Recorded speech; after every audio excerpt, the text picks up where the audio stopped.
Okay, so we're on question number 3 of the homework, and it reads, assuming the above velocity and distance, how many seconds does the trip take? So from question number 1, we have 88 feet per second, and from question number 2, we arrived at 50,160 feet. And the question number 3 is, what is the velocity and distance? How many seconds does the trip take? Okay, so the distance formula is d equals velocity times time. That's distance equals velocity times time. We have the distance of 50,160 feet, and we're just plugging in the known variables. So the other known variable is this velocity of 88 feet per second. And we're solving for time. So to solve for time, to get time on one side of the equation, you have to divide by 88 feet per second to cancel out that and to get time isolated. So we're going to divide by 88 feet per second here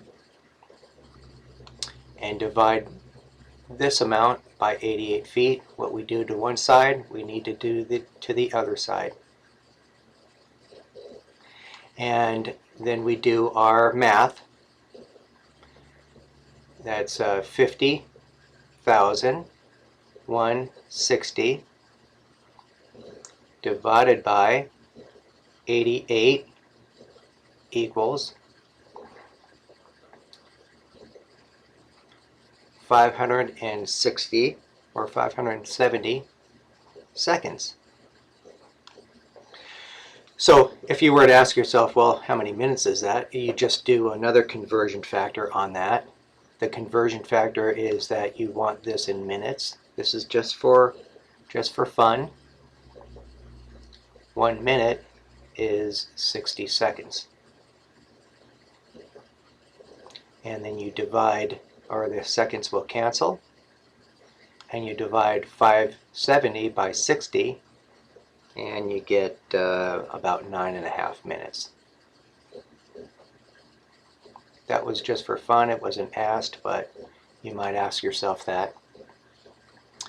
Okay, so question number 4 reads, your car has a dead battery and you have to push it off to the street and into a gas station. You push the car with a force of 1,000 meters, 1,000 newtons, and I like to just kind of record, put the knowns out there, 1,000 newtons for a distance of 10 meters. How much work did you perform? Well, from the last lecture, we knew that, or we arrived at the fact that work equals joules, and joules equal Newton, a Newton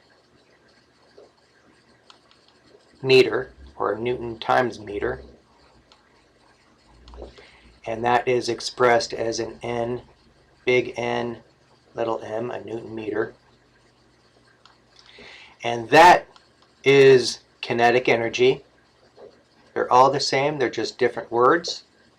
And the formula for kinetic energy is 1/2 the mass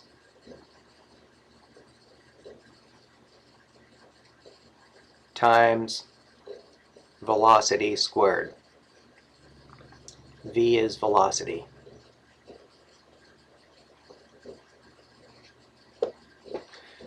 Or sometimes it's shown more simply as mv squared.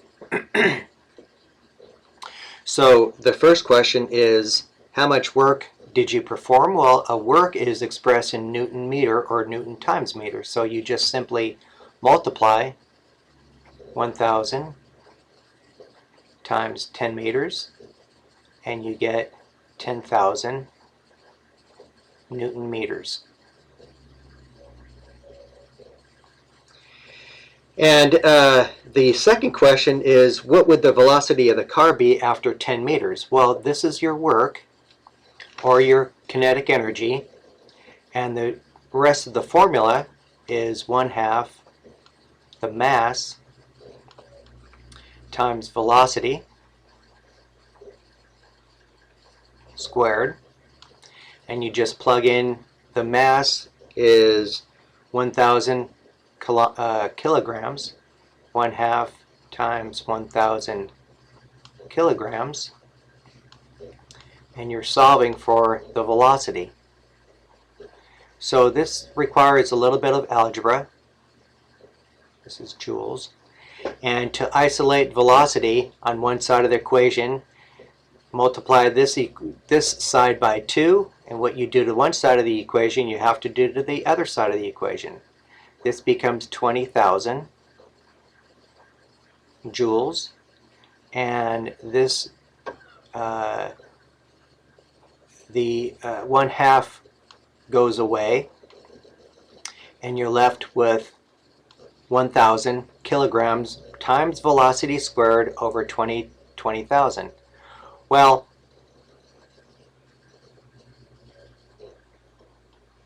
to isolate V on one side of the equation, now we're going to divide by 1,000 kilograms.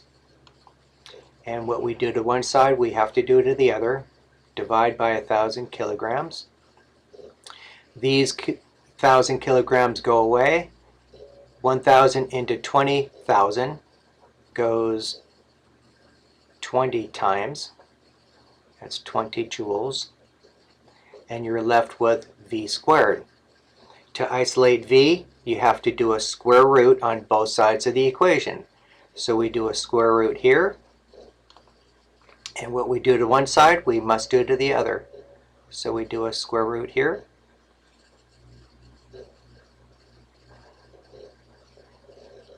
Square root 20, we bring up our calculator. We take a square root of 20, if it's on here, and we get 4.7. So 4.7 is our velocity, and that's the velocity of our car. So that's actually in meters per second. In this case, it's expressed in meters per second. 4.7. So look over that. That was pretty straightforward. A little bit of algebra, and you'll be okay.